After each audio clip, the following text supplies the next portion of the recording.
Well, it's another 60 minutes of topical news analysis. This is Media Monitor. I'm your host, Alicia Jali. A very good morning to each and every one of you, and thank you so much for joining us. Now, in today's show, we ask, did poor governance of our state-owned enterprises make them fall out of favor with investors?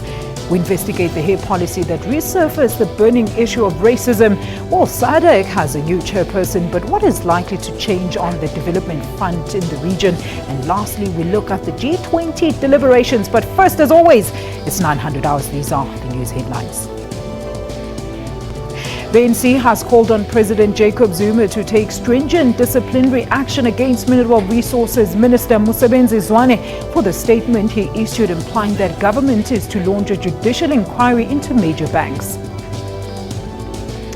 Vice President of the BRICS Bank, Leslie Marsdorp, says South Africa's state-owned enterprises are free to approach their bank for assistance. He was speaking to the SABC on the sidelines of the G20 summit taking place in China. The bank is a brainchild of BRICS member states Brazil, Russia, India, China and South Africa. And after a race in which the lead changed hands several times, Rutendo Nyahora, running in the colours of Nedbank, stormed to victory to win the Spa Women's 10-kilometre challenge at Centurion. It was Nyahora's second win in a row. She finished in a time of 35 minutes, 25 seconds and was followed by Diana Lebo Palula and Glenrose Aba in third.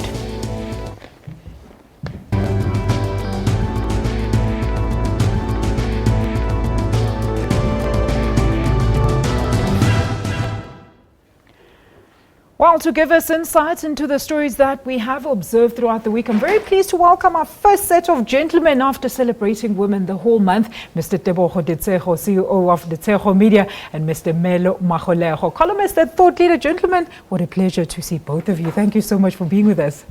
Thanks for having us. All right, well, let's not waste any time. Let's have a quick look now at some of the news that made it big on our social and digital media. The crime stats 2015-2016 were trending on social media.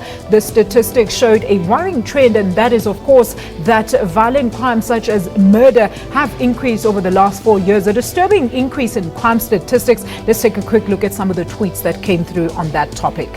Zolinzi Mavavi says, hashtag crime stats, there was a 4.9% increase in murder. Now, this means 51 people are murdered a day, up from 49 in 2014-2015. It's like we are at war. Emil Jobe says that the SA liquor industry's biggest problem, 73% of all cases of attempted murder are alcohol related. That's quite worrying. And USF Championship says, can we reduce crime through sport activities and keeping our youth engaged in and after activities? And last but not least, this board says, I wonder, the number one motivation for crime is money, be it directly via poverty, greed, or indirectly via neurosis.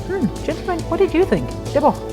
Well, those are quite worrying statistics because our government has been engaging in various campaigns to fight crime and to combat crime. But more importantly, to involve the community in crime fighting. There are community policing forums that ensure that in each and every community, there's a presence and there's a approach towards crime for us to take charge. Now, for every crime, most of the time there are witnesses, and you'll find that a lot of witnesses do not want to come forward because they are afraid of the consequences of coming forward. And so we need to create an environment that shows communities that, we need to take charge of our communities. We need to speak up when there's a crime committed. And we shouldn't be scared. We should be fearless.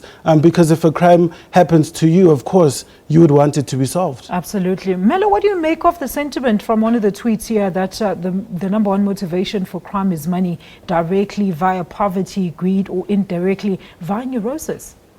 I mean, that's a very interesting analysis, and I suppose that would be something that would be well suited somebody trained in psychology, psychiatry to be able to comment on it. But for me, the one thing about crime that I think sometimes falls through the cracks when we discuss statistics is the impact on individuals and the consequences that people have to live with from crime. I mean, we've just come out of a Women's Month campaign, and then we've had like a lot of women coming through about stories relating to rape, domestic abuse and such type of things that we do not look at. And those things obviously speak to some of the cultural issues, the cultural fabric within our society, where people do not really respect each other and give each other sort of like that sense of autonomy, and then consent, I suppose, issues of consent, that if I have not given you permission to do something, does not mean that you can come and do it or take it, whether be it stealing, whether be it rape or any other such type of crime. So I think also some of those issues, it also speaks to a notion of crime is not just a policing issue. Crime is a community issue, to the extent that also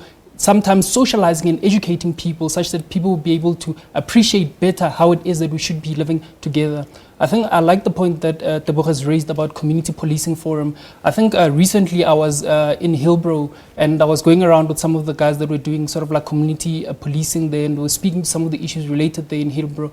Issues such as petty crime, I suppose, and one of the big issues being drug abuse, and then how they suppose engaging with that type of reality. And then those guys, they tell you stories about how they have had threats to their lives and how it is difficult. But then for some of them, they say that it's sort of like a calling to be able to do that. Obviously, not everybody can do that, but then what each of us can be able to do is within our families to be able to educate and raise better people and children. Let's take a look at more news that made it on our digital sphere this week. Another story that was trending was, of course, the hashtag Occupy Luthuli House. Now, this is after ordinary South Africans and youth organizations called a media briefing to address the occupation of the NC's national headquarters, that is the Luthuli House here in Johannesburg, and demand that President Jacob Zuma and the NC's national executive committees resign immediately. Here are some of the tweets that came through. Jakumi says, the people who want to take this country forward should not be silenced. The future of SA is not a game.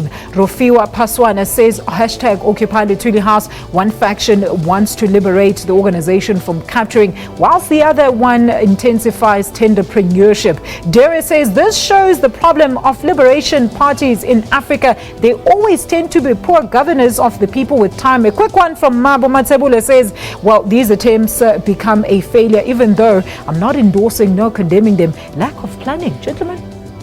Well, if you look at this is not something that is foreign.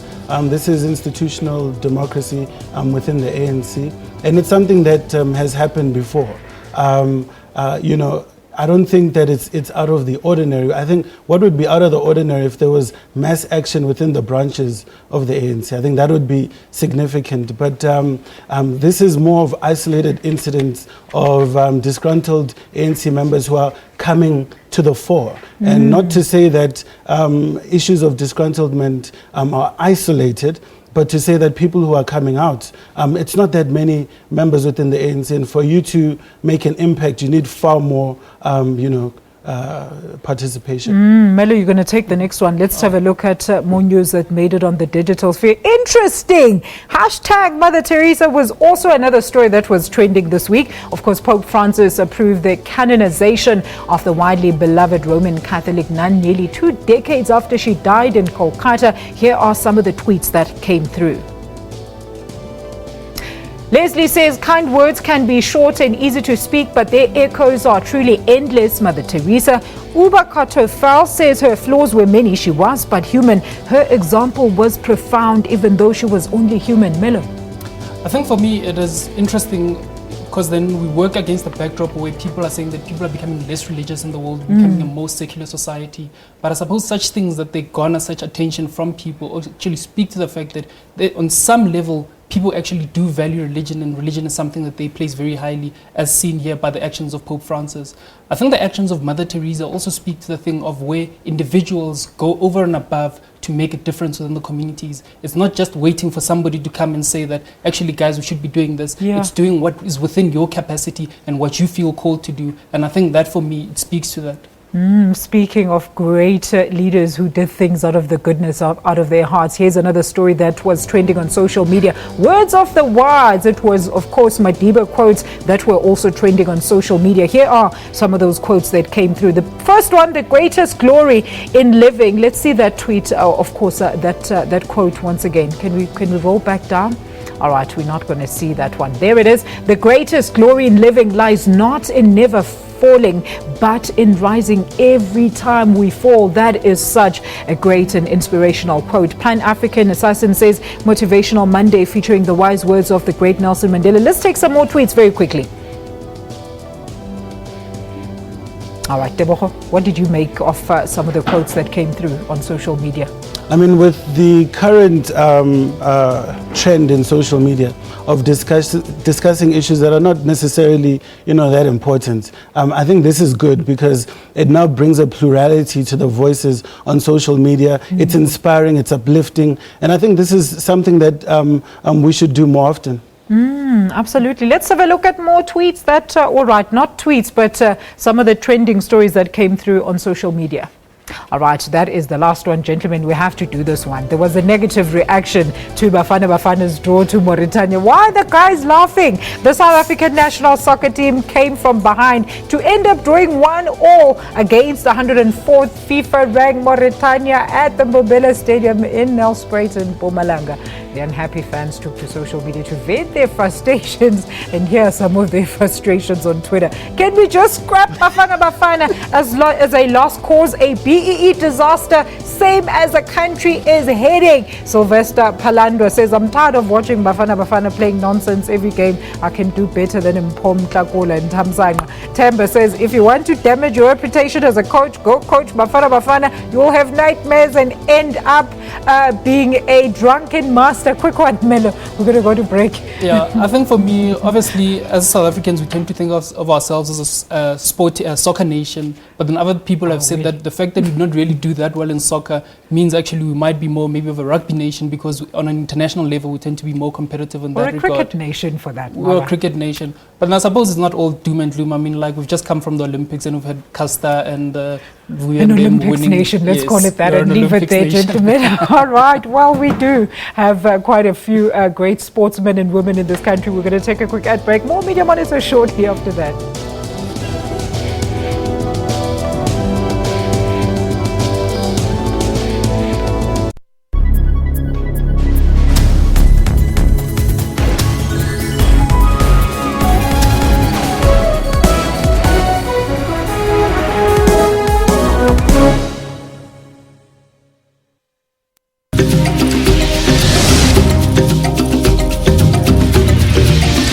They haven't. No, they haven't. Do you know why? Well, we wouldn't know. Firstly, we'll ask. I can tell you. Why? They say you're selling out. Why? Well, I guess that's a question you need to engage them. Why would the African Union try and separate human rights and women's rights? Women's rights are indeed human rights. So we need to be asking ourselves, what kind of society are we?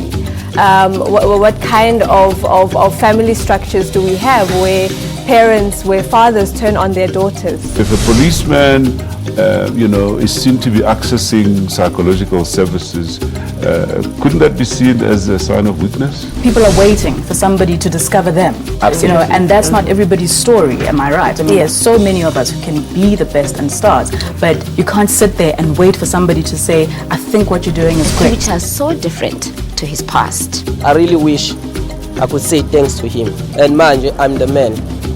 I make coffee and I'm proud of it. For your daily dose of current affairs, tune in to the SABC News Channel.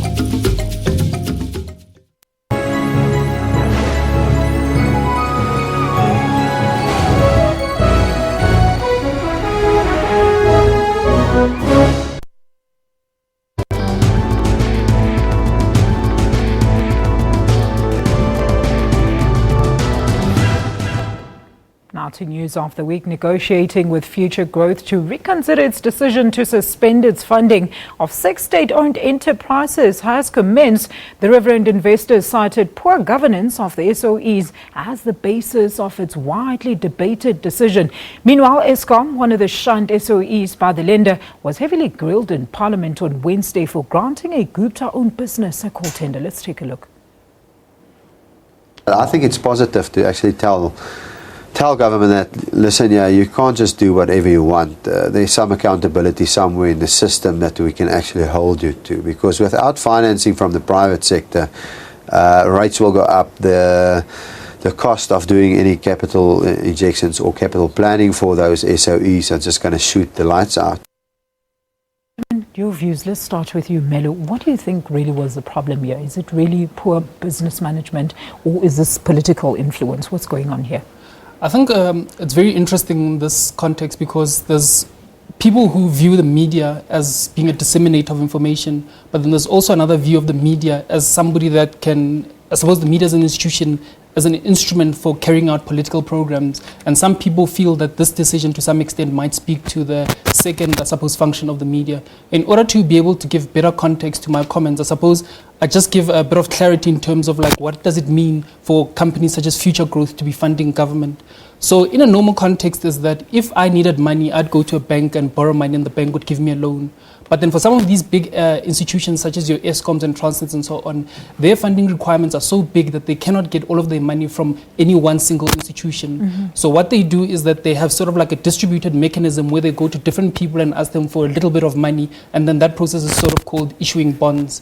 So what you'd have is that companies such as Futuregrowth, then there would be somebody that would be a big investor in that who would be buying a lot of government bonds, in effect giving a lot of money, lending a lot of money to government. So if they're no longer doing that, then obviously it creates some sort of gap, which means that other people in the private sector would also need to come in and fill that gap. So obviously this is against the backdrop where most of us in our lay understanding would think that actually money for Escoms and Transnets and so on comes from the Reserve Bank, but then that is not actually how it works. So now to investigate to actually better analyze the decision of Futuregrowth now, is that if you look at it now, if as Futuregrowth, as a private investor, they decide that they are no longer going to be giving money to government, the question that comes up within the context of the media is why do they feel the need to announce it? Why couldn't Futuregrowth just say that, fine, okay, we do not like what's going on with government, so we're no longer going to give you money? Or why doesn't Futuregrowth then go and say, actually, you know what, we're going to have bilateral discussions with those government departments in private and discuss why it is that we feel that there are issues around governments and so on. So obviously then, coming back to my original definition of media as a political instrument, it becomes a question now of saying that if I'm announcing that I'm no longer investing in government or buying government bonds, what am I trying to achieve? Am I trying to influence other investors to also not buy government bonds or so on? I'm not saying that's what Futuregrowth is saying, but I'm saying these are the type of things that are starting to come into play now. People are starting to question. Melo, hold it there. We're going to take a very quick ad break. We're back shortly after this.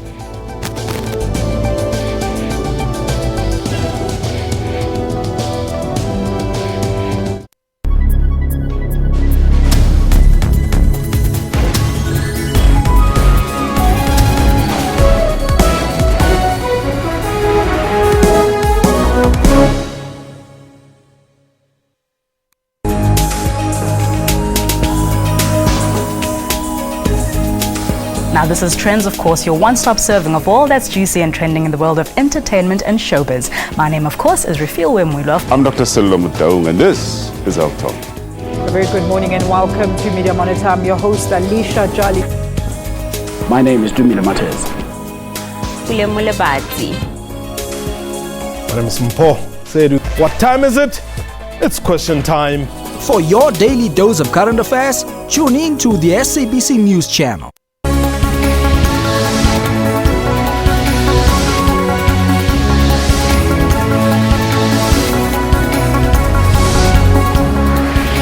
He appealed for the disruptions to come to an end so the future of the children is not compromised. The union said the latest offer by Eskom will condemn its members to poverty. Samples from the 2012 London Olympic Games and 2014 Sochi Winter Games will also be retested. Stay tuned to News Today at 3 p.m. from Monday to Friday on SABC News.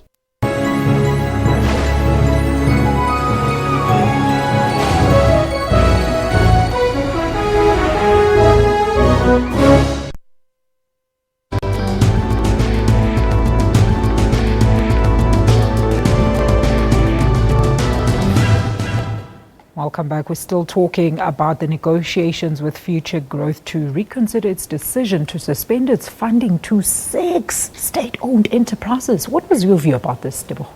Well, I was very surprised. Futuregrowth is a subsidiary of Old Mutual. And Old Mutual has released a statement saying that they distance themselves from this particular decision, and they're going to engage with Futuregrowth to find out what is the way forward.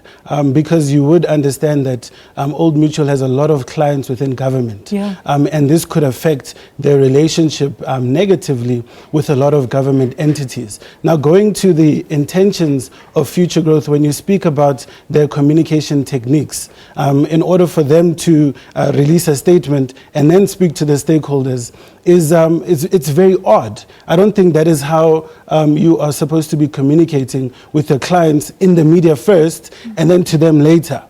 In as much as you might say that it's a public sector issue and it must be dealt transparently, in open. I think when you're dealing with client relationships, you need to be very careful to rather approach them, find out what is happening. Because of course they do have a judicial responsibility with their clientele. They work on bonds, which is long term. So you're looking at 5 years of borrowing and only getting your money back after 5 years with an interest. And of course, they will be very concerned if things are unstable.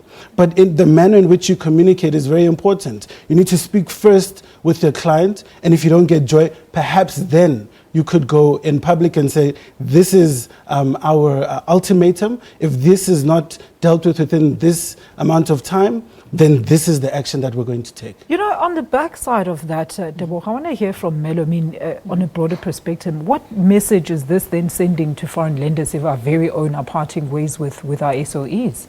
I think this also, for me, it speaks to that role of the media as a medium to carry out a political program, right? Because, for example, now, if I'm coming out and announcing, obviously this has an impact. I'm not unaware. I mean, as a public relations officer of a company, when I put out that press statement, I know that international investors are reading this. I know that local people within the country are reading this. And obviously this has an impact. I made a looming downgrade. Yes, exactly. And obviously now, all of this stuff now, what it does is that now it sort of like puts more pressure for a certain type of political direction to be taken within government. Whether that political program is one that's ratified by the electorate or not, that's another issue. But then it does put that pressure. But I suppose ultimately it speaks to our type of electoral system that we have, in the sense that in the country there are multiple power poles. The power poles, be it investors, being the electorate, being the communities, the churches and so on. And all of these people feel a need to put pressure on government to carry out a certain type of program. So for me, obviously, in the country with our low GDP growth, this also now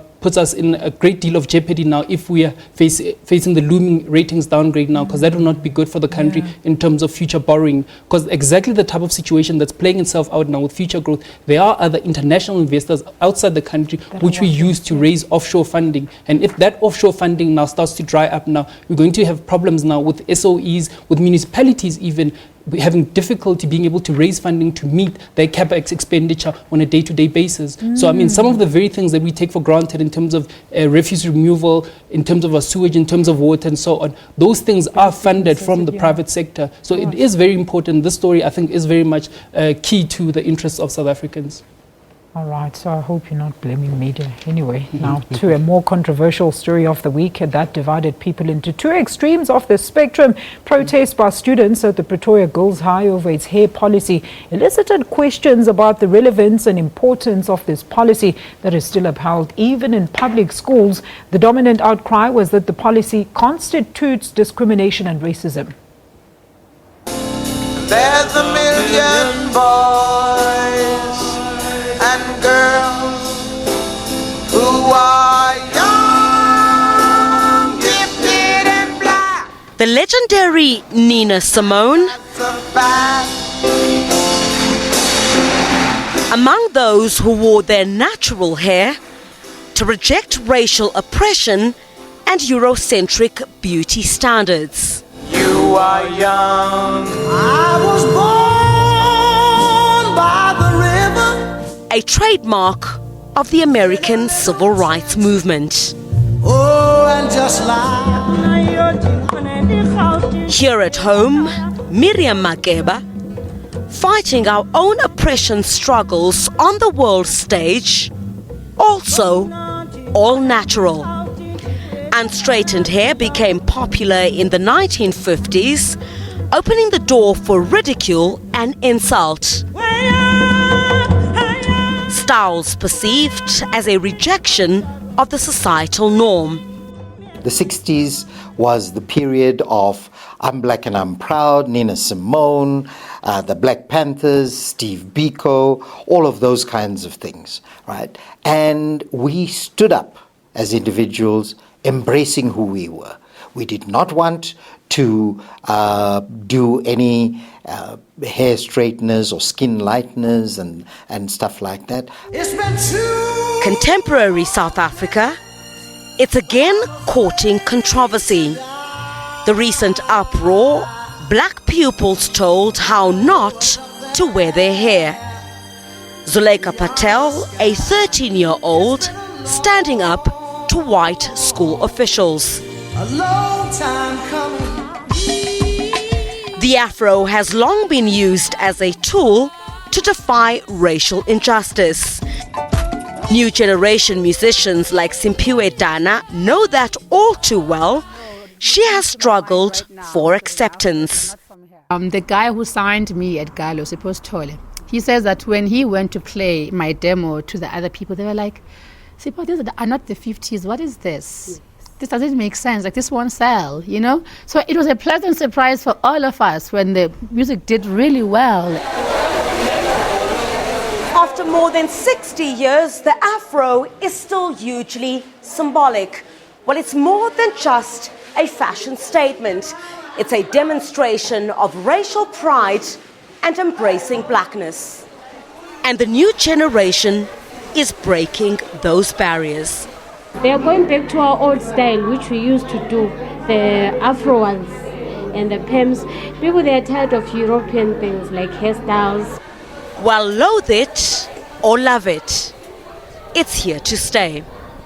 Criselda Lewis, SABC News in Johannesburg. I want to hear your quick views on this one. Tebogo, let's start with you. We're all donning natural hair here.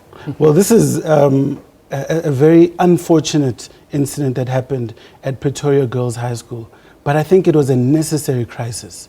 And I'm actually happy that it has come to the fore and that we're now having this conversation. Because people are now fighting for their African identity. And for me, you know, in a society that we raise our kids in, we want our kids just to be kids. We don't want our kids to be fighting to be black in peace. You know, and it is unfortunate that a black child is told that, no, your hair is untidy, it's unhygienic. In fact, if you have an afro and you're seated in front of me, I won't be able to see the chalkboard.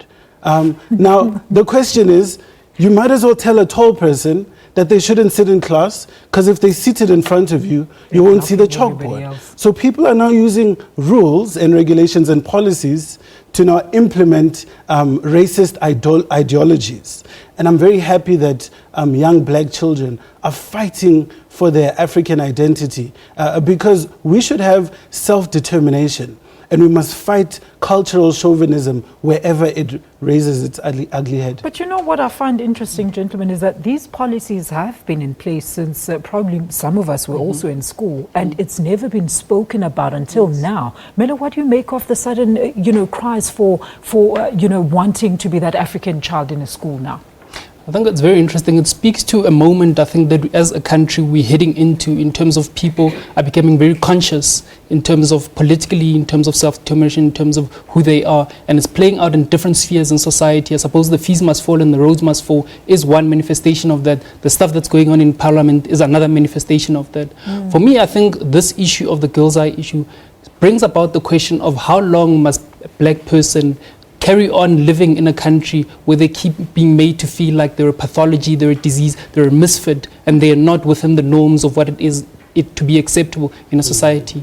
I mean, how long is it that a person must go on thinking that their skin color is a marker of dirt and not something that indicates beauty, or that your hair, when it's in its natural state, shows that you are sort of uncivilized and uncultivated, and it's not something that's a natural outgrowth of you person as a human being? Or even the other issue that was raised now in the Sensui thing in Cape Town of the natural languages, where people are now starting to see people speaking natural languages as some sort of primitive expression and not as something that's a vessel of people's history and I suppose pride and so on. So for me, all of these issues, I suppose, have been brought before the courts before. And one case that in particular that I remember is the one of KZN Department of Education versus Pillay, where in the majority judgment, Chief Justice Pius Langa said specifically that as a country, we should not be viewing diversity as something that's a necessary evil, something that we should be tolerating, something that we should have to endure, but rather we should view diversity as something that makes us strong, something that we should embrace. And specifically, he said that we should celebrate diversity in this country. And I think for me, speaking to your question about why is this issue coming up now, because these rules have been there. I think in the schools, in terms of the codes and practices and rules, I suppose in the former Model C schools, that notion of diversity hasn't completely filtered through, because what has happened is that for a lot of us that went to those schools, essentially we sort of assimilated into what already was existing there, because we're seeking those schools that were historically better funded. But in the process also, we had to conform to certain ways of being. And people are saying now, no, we can't do that anymore, because the money that you're using is money that's coming from government, that our parents are paying through taxes. Surely we should also have a voice in determining what it is that is acceptable for us as a self-human expression. You know, there are SGBs at school, and I'm sure some black parents are part of those SGBs. I mean, we saw that I think the member, the chairman of the Pretoria Girls High SGB, saying that they will now comply and work together with the education department to review and change the policy. I mean, shouldn't policies be there to actually promote uniformity among students? Isn't that why we go to these schools in the first place? Yes, I think policies are there to promote a certain level of discipline, a certain image that the school would like to portray. But then if your image is not a reflection of your reality, then it's flawed. Absolutely. The reality is Pretoria Girls High School and most high schools in this country have a majority of black students. And therefore your policies need to shift with that time and recognize everybody's identity. You will not find a situation in an institution in South Africa where the black person who perhaps has a position of power is telling the white person how to do their hair, or as you said, to Afro-rise their hair. Imagine how ridiculous that would be. To tell a white person, no, your hair should be an Afro for you to be in the school. If it's not, then, that is terrible, that is chauvinistic, and I think it is not invited. I don't think this is even up for debate. Black people must decide what is tolerable with their hair, what is over the top. We should decide that and move forward. But nobody should be telling black people that, no, this is how you should do your hair. You know what I found interesting? There was a board right outside that gate that said only a fool would send his child to be taught by the oppressor. But I want to take a look at some tweets that came through. Titi Lope says, lol, yes, this generation is lit. Can't you tell? Look at hashtag Pretoria Girls High. Bringing a fun element there. Lou M says, it's sad how natural African hair is considered by society as ugly, untidy and unprofessional. I'm glad hashtag Pretoria Girls High finally spoke out. And Jujuli says, we're proud of you, of your happy, curly and untamed hair so rough and tough, symbolizing your strength. And looking for CL's EP says, it's so beautiful to see these teens standing up and enacting change. Mel, I think for me, another point that you raised with regard to the SGB, right? Yeah. Because people have said that you went into those schools knowing that those are the rules. But then another question, we could turn it around and say, but then that school is within the country knowing exactly what the values in the Constitution is. Absolutely. Well, that's how we wrap that topic. We're going to come back with more Media Monitor shortly after this break. Do stay with us.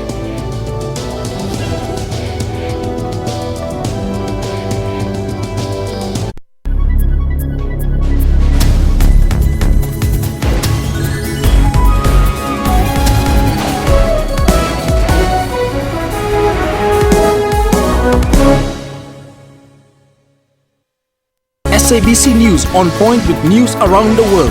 Live transmissions to keep you informed.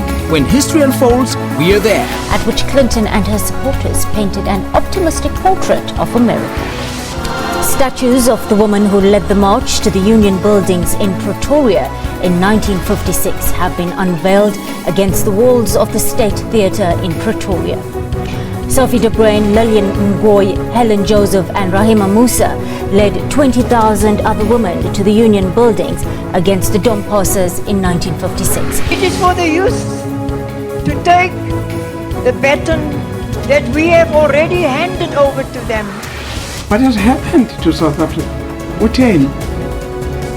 Uteni my posters. Stay tuned to News Today at 3 p.m. from Monday to Friday on SABC News.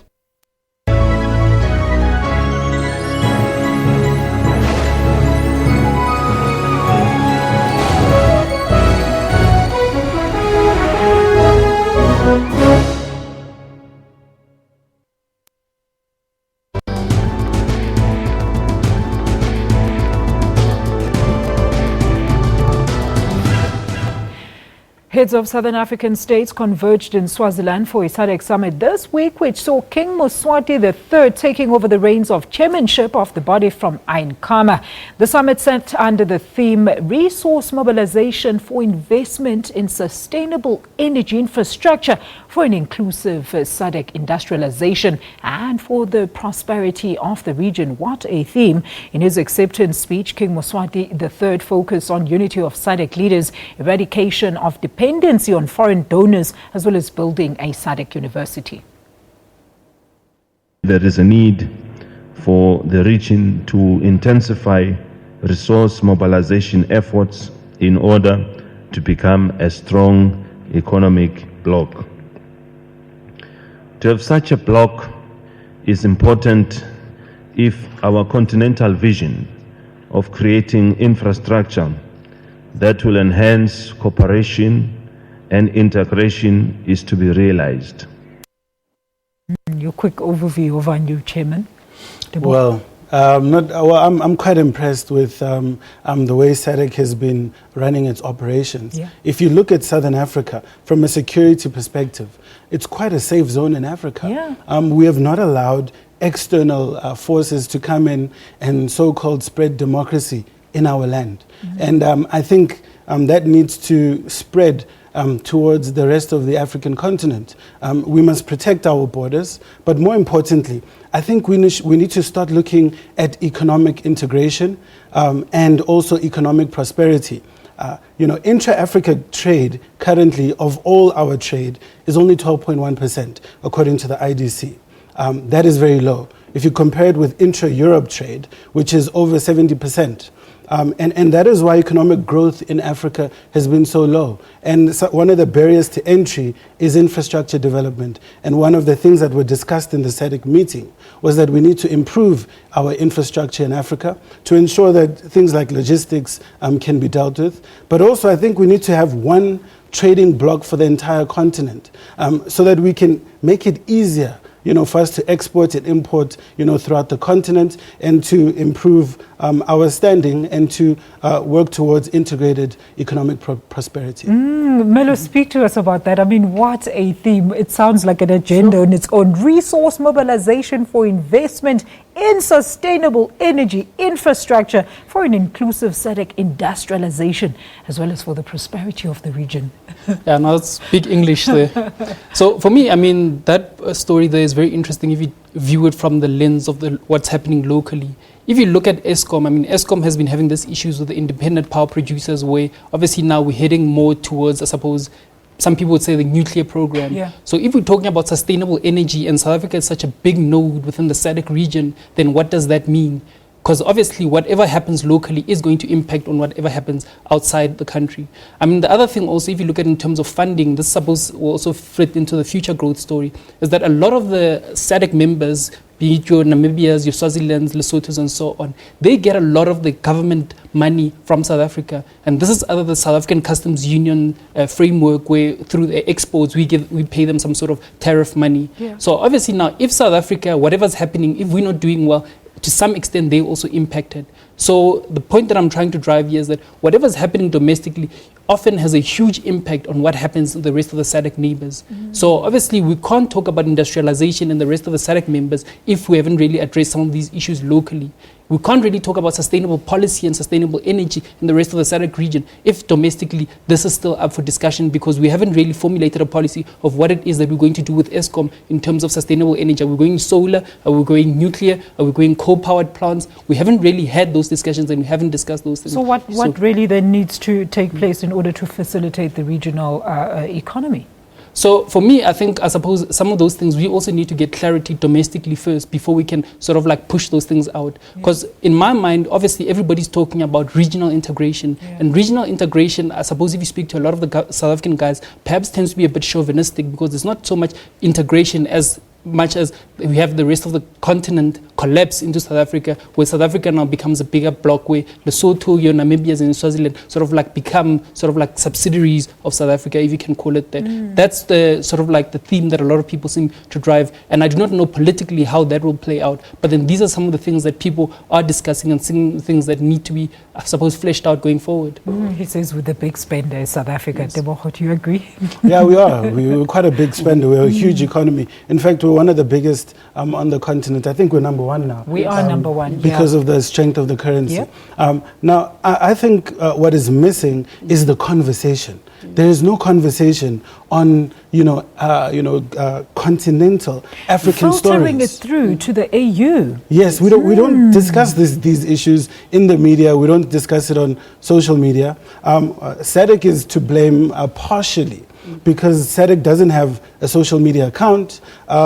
We need more robust satellite offices in South Africa and all SADC countries, so that we can filter through information, because we need to discuss issues like how do we grow more entrepreneurs? How do we get our entrepreneurs exporting to other African countries? Another question that we need to be asking ourselves is, in terms of exporting, 63% of Africa's exports is raw materials, not finished goods. And then we wonder, why is it that only 3% of global trade comes from Africa? And that's why our economy is not doing well. So we need to have these discussions and come up with solutions, so that we can see that African rising narrative living in society. African solutions, African problems to African problems. Look, gentlemen, there is a big thorn to this issue. The body has been criticized for what has been called a failure to deal with human rights violations on the region. What are your thoughts, Melo? I suppose that you can't discuss human rights concerns without necessarily discussing Zimbabwe, because a big part of the problem there is that people are viewing that what's happening in Zimbabwe sort of like goes against the values and norms that have been stated in SADC. And for me, I think politics is a very messy game, and there's a whole lot of compromises that people need to make from time to time. And I think part of the compromises that people made in order to get a level of autonomy for the region in some way facilitated the situation that we're currently having in Zimbabwe. I suppose then, in that way, then do you go to Mugabe and say, actually, no, Mugabe, you can't do whatever it is that you do. You're supposed to do this. But on the other hand, also, you wanting to present the bloc, the SADC bloc, as sort of like a monolith, a homogeneous region with sort of like a concerted agenda that everybody's agreed on. Because obviously you can't discount the fact that Mugabe is very powerful within that SADC bloc. He's very, very powerful, and like a lot of people sort of like have a lot of respect for him, and his voice, I think, carries a lot of weight. So those things, obviously, now, to speak to your point specifically about SADC, is it acting on human rights abuses, I suppose? Then the question comes is that, how does SADC implement its resolutions? Absolutely. That's a very big question, because for example, if we bring it back home again now, when you say in the South African context, we have the ANC takes resolutions at their conference. Now, how does ANC implement its resolutions? They have people going to government to implement those programs and resolutions, right? So with SADC now, it's not necessarily clear how is it that those resolutions that get made now get back and filtered into society in those respective countries. How does that get policed now? Do we go afterwards and review and monitor and say, no, guys, we agree that we're going to standardize rail infrastructure so that trains can go from South Africa to Mozambique without needing to change over? Now, who goes and monitors and evaluates that? So those are things that need to come through. Look, in terms of human rights violations, what do you think, Tebogo? They were quick to deal with the Lesotho, the issue in Lesotho. Well, I think Melo is spot on, because he's discussing the issue of, implementing your resolutions. And how do you hold people accountable? And I think it is time for us as Africans and our leadership to be tougher when it comes to not compromising on our resolutions. We need to take decisive action. and even consider suspending members from some of our blocks and suspending some of their privileges until they implement certain resolutions, you know. And I think that if we can become tougher, absolutely. If we can become tougher, then we will see a more prosperous continent. I think just one last point. I think they also, in terms of implementation, the Madagascar situation also shows that to some extent the body does work to some extent, so we can't say it's all negative. All right, we're going to leave it there on that topic. We're going to come back with the G20 summit. Do stay tuned.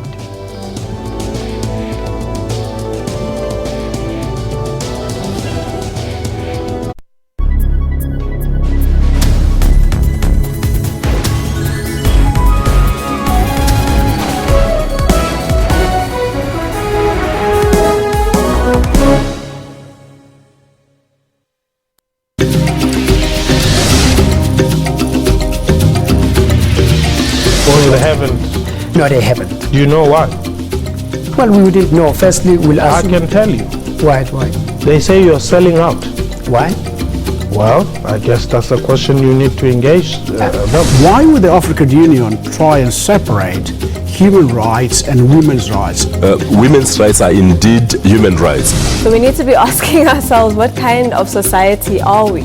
What kind of family structures do we have where fathers turn on their daughters? If a policeman, is seen to be accessing psychological services, couldn't that be seen as a sign of weakness? People are waiting for somebody to discover them. Absolutely. And that's not everybody's story, am I right? I mean, there's so many of us who can be the best and stars, but you can't sit there and wait for somebody to say, I think what you're doing is great. Future is so different to his past. I really wish I could say thanks to him. And mind you, I'm the man. I make coffee and I'm proud of it. For your daily dose of current affairs, tune in to the SABC News Channel.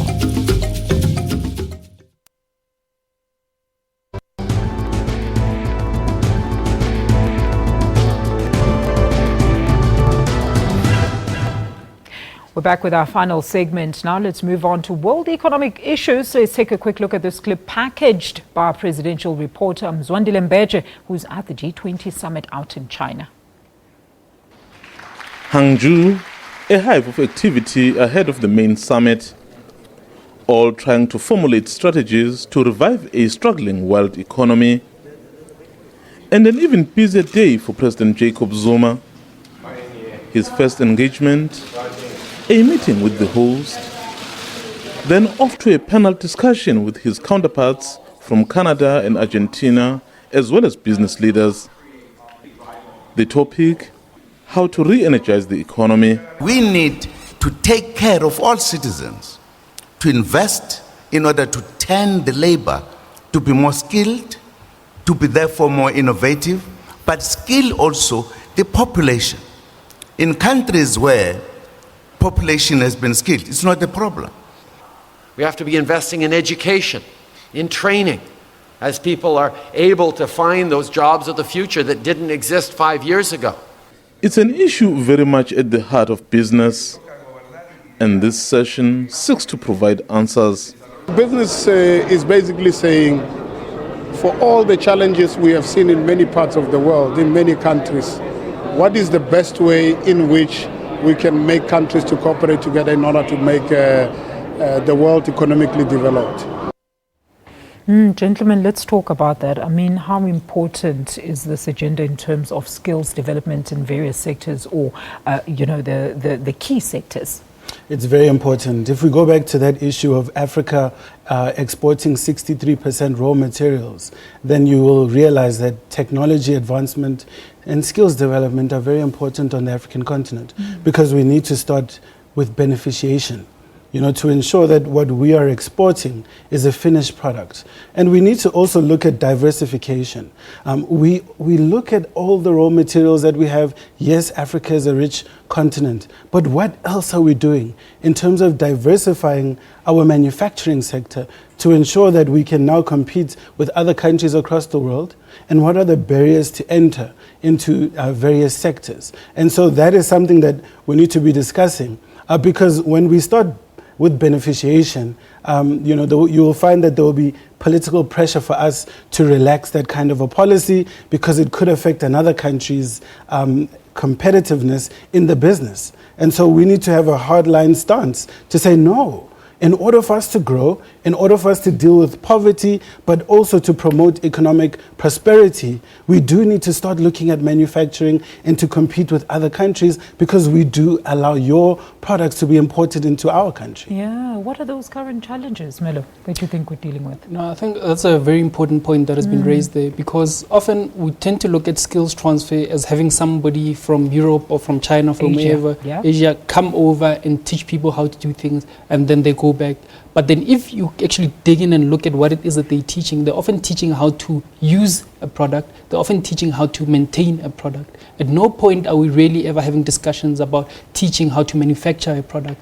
And I think that is very important, because that is a much more sustainable skills transfer, because what you're doing is that you teach somebody and then afterwards you take them and you put them in a job where they do that over a number of years, and that skill then becomes entrenched and it becomes transferred, as opposed to me just coming and giving you a two-week workshop and then afterwards leaving and saying, no, there you have your Prasa trains, or there you have that thing for ESCOM, which is your plant that you're going to use, and so on. I think that is something that we need to deal with decisively as a country, in terms of that we should look at actually having on-the-job training in that regard. You know, gentlemen, I saw something this week that was rather worrying. It says that, and you'll correct me if I'm wrong here, I mean, it says in Africa we have one healthcare practitioner to 2,000 patients, whereas overseas we have 20 to about 1,000. I mean, what needs to happen to aid that impasse in the country, on the continent, so to speak?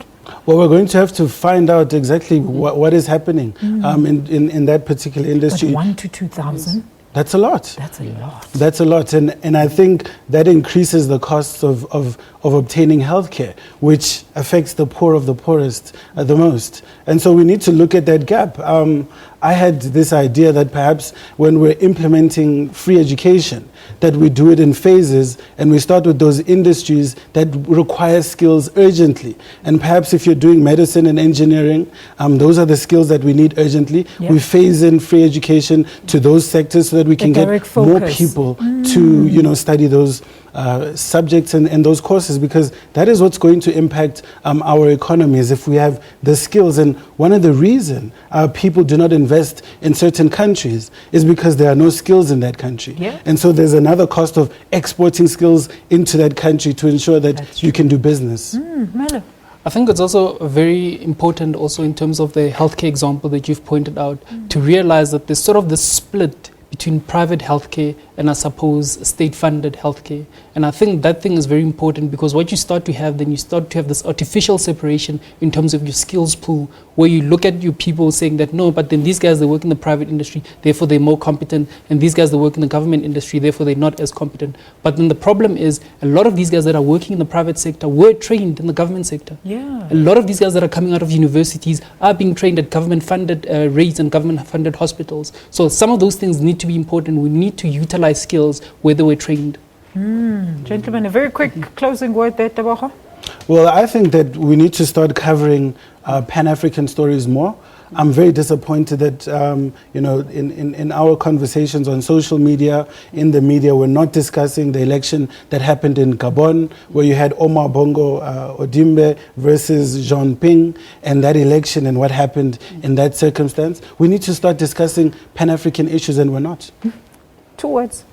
I know it's impossible. I think in terms of the media, it is growing, and eventually we'll get there. There are stumbles every now and again, but then I think we're doing well. Thank you so much. Melo Makgoleho, as well as Mr. Tebogo Detseho, joining us here on Media Monitor, and thank you so much for choosing us this morning. We are back next week, same time and place. That is right here on the SABC News channel. I'm Alicia Jali. Your AM news are coming up next. You have a blessed Sunday further. Goodbye.